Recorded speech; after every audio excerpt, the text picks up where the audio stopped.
This is NDTV. And you're watching NDTV Prime.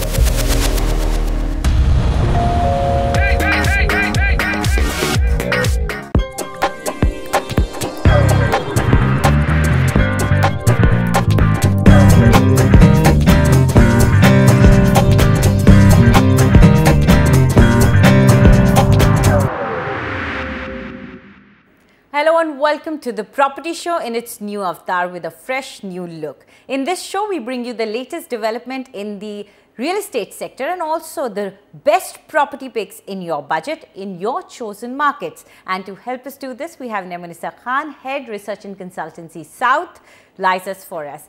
Welcome to the show, Namun.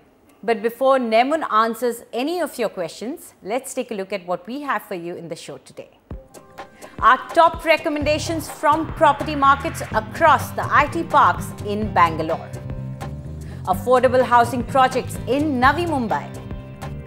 Well-established residential destinations in Thane for homes under 60 lakhs. Where should you put your money if you have a budget of 50 to 55 lakhs? Greater Faridabad property market to be explored for housing options from locally reputed developers. A ground report on the Dwarka Expressway project on why is it likely to face further delays. And finally, we will get you a glimpse of few offices in Delhi where work meets fun. Let's begin our show with our first caller. We have Naveen George with us. Go ahead, Mr. George. Where do you want to put your money? Yeah, this is an inquiry regarding, I bought a flat in LNT, Serene County, Gachibowli, Hyderabad. Okay. A 3-bedroom, 2,040 square feet. Purchase price was 90 lakhs. Purchased 6 years back. Okay. Currently got an offer for 1.70 CR and I'm getting 38,000 as rent per month, excluding the maintenance which is paid by the tenant directly to the association. Okay. Is it a right decision to sell or hold on? What is your advice? Absolutely. We will tell you. Namun, that's a good rent that he's getting there and that's exclusive of the maintenance costs. So, what do you think? Whether he should keep that place and keep enjoying the rental benefits, or you feel that this is a good offer, 1.7 crore? Well, I think the project is actually a very premium project and the location is excellent. And the kind of investment returns that Mr. George has got, I think he's multiplied his investment by at least 1.8 times.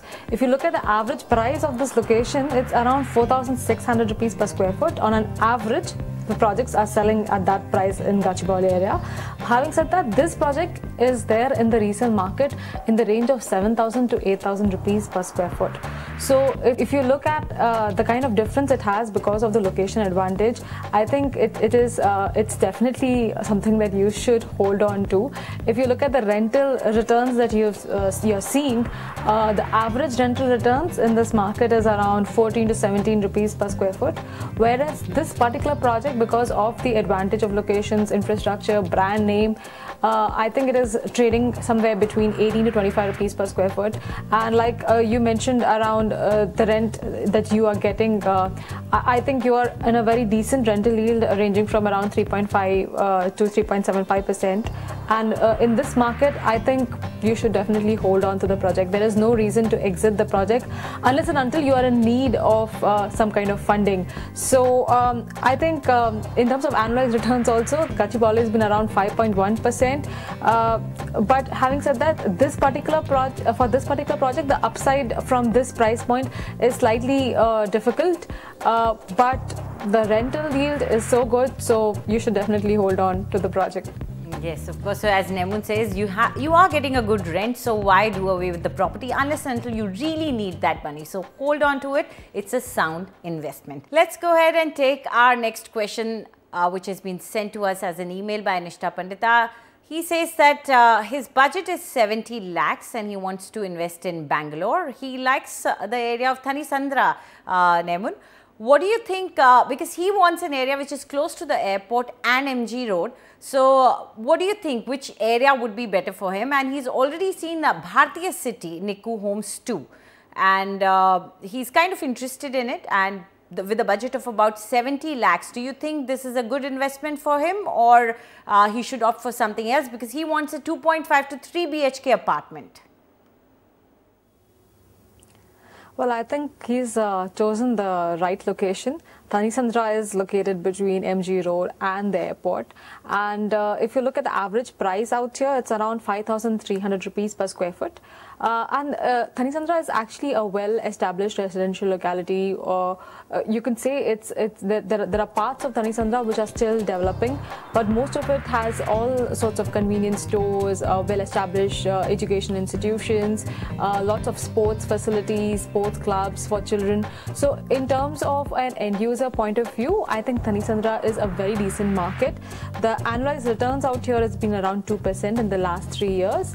And coming to the project, Bhartiya City, it's a very decent buy. The builder also commands a good reputation in the market.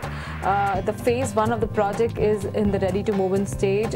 In fact, I think the handover is just around the corner.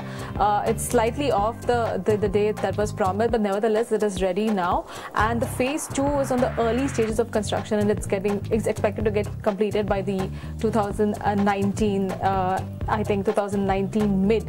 But having said that, it's a larger township. For the whole township to get complete, it might take even longer. So take that into consideration as well.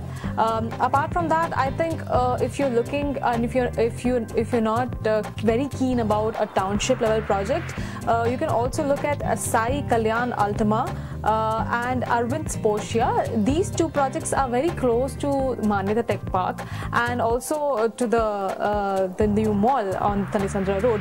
So I think, and the price point out here is also very reasonable because it's not a larger township project. So these might also be decent options to consider. They're in mid stages of construction. They might get completed by 2018. Okay, so let's take a look at the price points that Nemun says are reasonable. First is Sai Kalyan Ultima, and the price that you'll have to pay here is 4,500 rupees per square foot, and unit size for a 3 BHK apartment ranges from 1,350 to 1,400 square feet. The other option that Nemun has suggested is Arvind Sposia, and the price that you'll have to pay is 4,245 rupees per square foot. Unit size for a 3 BHK apartment is 1,586 square feet. Let's go ahead and take our next caller on air. We have Ankit Agarwal with us. Ankit, tell us, where do you want to put in your money? Hi, thank you. Actually, I'm searching for a 1 BHK flat in Mira Road or Daisar East. My budget is around 60 lakhs. I want a ready-to-move-in or a flat which will be delivered in next 6 months. I have also seen Sangvi Eco City in resale. So, can you give me any other option or opinion regarding this flat? Absolutely, we will. First, let's ask Nemun about the area. What do you think, Nemun, for his budget, which area would you focus on? Well, I think in his budget, Mira Road East would be more appropriate for him, and he's also selected the project Sangvi City, which he likes. And in that budget, I think within the 60 lakhs or so, it's a very good option to consider. It's a like the USP of this project is that it's a larger community, and it might be slightly expensive from the other projects around it. But having said that, the Thakur Mall is close by. The Singapore International School is going to be close by. So I think it's a decent option to consider. The average price of this location is around 6,569 rupees per square foot.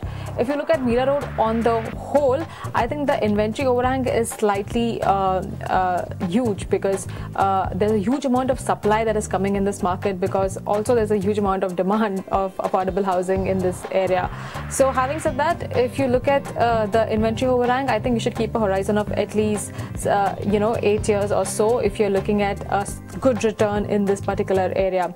Currently the annualized returns has been around 1% in the last 3 years. Coming to the projects, if you're looking at Sangvi Eco City, I think there are 2 phases in this. One phase is ready to move in. I think that's the one that you are considering. The other one is on the early stages of construction, and that might get completed by 2019 or so. So you can take your pick accordingly. Apart from that, we've also suggested a Kakad Paradise. This is also very similar to the Sangvi Eco City itself. The phase 1 is ready to move in, and the phase 2 will get ready by 2019 or so, just like the Sangvi Eco City. And there's another project which you can consider by the name of Arcade Art. The completion date for this is by the end of 2017. In fact, in this project also there are 2 towers that are ready, and they're also sold out, while 2 towers are in the finishing stages of construction, and they might get completed by the end of 2017. And location wise, this is near Vinayanagar, so relatively the price out here is slightly higher than Kakad Paradise, but it's lower than Sangvi Eco City that you had selected. Okay, so the price, let's take a look what it is. First is Kakad Paradise, and the price here is 6,700 rupees per square foot.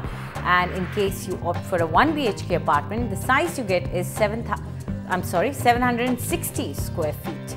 The other option that Naimun has suggested is Arcade Art, and the price here is 7,200 rupees per square foot.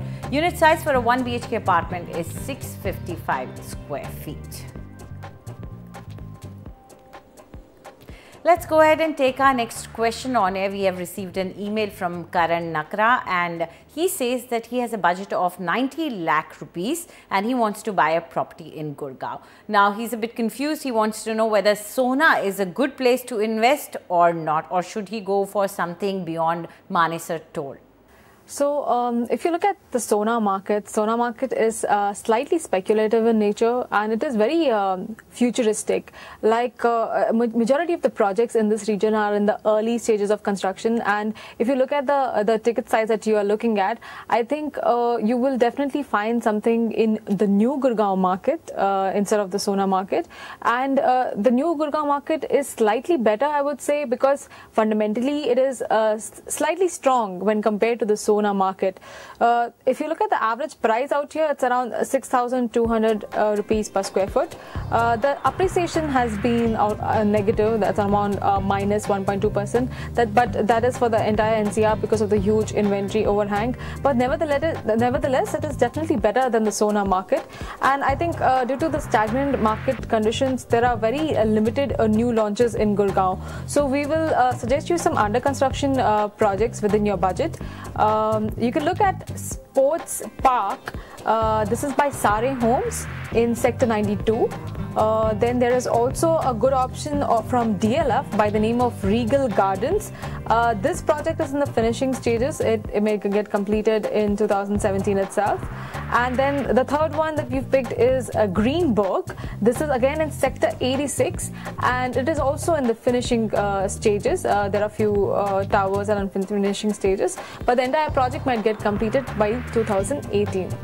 Okay, so let's quickly take a closer look at the prices that you'll have to pay for these 3 projects. First is Sports Park, and the price here is 5,990 rupees per square foot, and unit size for a 3 BHK apartment is 1,295 square feet. The other option that Naimun has suggested is Regal Gardens, and the price here is 6,500 rupees per square foot, and unit size for a 3 BHK apartment ranges from 1,693 to 1,818 square feet. And the third suggestion is Greenberg, and the price that you'll have to pay over here is ranging from 5,400 to 6,000 rupees per square foot, and unit size for a 2 BHK apartment is 1,480 square feet. Now, the much-awaited Dwarka Expressway or the Northern Peripheral Road project connecting Delhi to Gurgaon is likely to be delayed further. While the work on the Delhi side is back on track with the NHAI issuing notifications to acquire land, what is threatening to further delay completion of the 27-kilometer long expressway is the issue of relocation of over 300 families affected by the project on the Gurgaon side. 18 kilometers of the expressway falls in Gurgaon. Oenitam Oja has the story. Stories like these surely bring cheer and joy to the lakhs of home buyers who have invested their life's savings in the over 60 housing projects that have come up along the Dwarka Expressway or the Northern Peripheral Road. But it might be too early to raise the high fives because the issue of relocating the nearly 350 project-affected families still remains unresolved. For 75 years old Ram Bahadur Sharma, it's still fear and uncertainty as he, along with the other affected families, are still fighting for an appropriate deal. These are the families whose houses fall on the way of the Dwarka Expressway on the Gurgaon side. Of the total 27 kilometers, 18 kilometers of the expressway fall in Gurgaon. Construction here has been held up for the past 10 years due to the delay in relocating these families. मैंने retirement के बाद ये मकान मतलब ज़मीनी मकान बनाया जैसे तैसे जैसे भी करके बनाया है और आज मैं इस कंडीशन में हूँ कि अगर मुझे यहाँ से उठा दिया जाए तो मैं कहीं का नहीं रहूँगा। 70 मैं क्रॉस कर चुका हूँ। पिछले 10 साल से लगातार गुड़गांव और चंडीगढ़ के चक्कर लगा के जो मेरे साथ हुआ है मैं खोल के तो नहीं बता सकता। All the affected families are to be rehabilitated by allotting alternative plots in sectors 110A and 37C following a High Court decision. But even after 2 years of the ruling, families here continue to live in constant fear of their houses getting demolished as the state government authorities are yet to relocate them. 2008 में NPR का इन्होंने notification किया था। 2008 से लेके 2015 में हमें court से जो न्याय मिला था, ये खेल अभी भी ये लोग खेल रहे हैं और पूरा जस्टिस हमें अभी तक नहीं मिला है। Haryana Urban Development Authority's Administrator Yashpal Yadav, who is the nodal officer to resolve the matter, admits that this is a major issue and is hopeful of resolving it soon. Major issue is regarding the landowners and house owners who own their property on the basis of GPA. They are not having conveyance deed. So Honorable Court has stayed allotment of plots to GPA holders because it is against law. So that issue is pending and that is coming up in the month on 25th of July this year. So we are going to request the Honorable Court to allow us to settle this issue so that this road can be completed. But that will not hamper the road laying in any way. Local corporator Rishiraj Rana, however, does not share the same optimism. Nodal अफसर हैं जो इनके और Hooda administrator Yashpal Yadav ji, वो कहते हैं अगस्त तक हम इस रोड को यहाँ से निकाल देंगे। आप मौके पे सर्वे कीजिए, जाइए लोगों के बीच में जाइए, आपको दिखाई देगा अगले 2 साल तक भी जिस हिसाब से ये चल रहे हैं मेंढक चाल, अगले 2 साल तक भी यहाँ से इस रोड को गो थ्रू नहीं कर पाएंगे। The Dwarka Expressway was launched in 2007. The Haryana and Delhi governments were supposed to jointly construct the 150-meter wide expressway. But 10 years later, there has been very little progress on the Haryana side due to issues related to resettling the project-affected families. On the Delhi side, the National Highway Authority of India or NHAI has already issued the notification to acquire land for about 5-kilometer stretch in Delhi and complete the expressway on this side. For seamless travel on this expressway, timely completion of the entire stretch is imperative. July 25, the day when the case regarding relocating the affected families comes up for hearing, might be the day when this road embarks on a new journey, brings the much-awaited relief for all those living here and for those awaiting to live here. From Dwarka Expressway, Oenita Moja, NDTV. It's time for a short break now. When we come back, we get you value for money homes in Pune. Also, what are the best 2 BHK deals available along the Noida Expressway?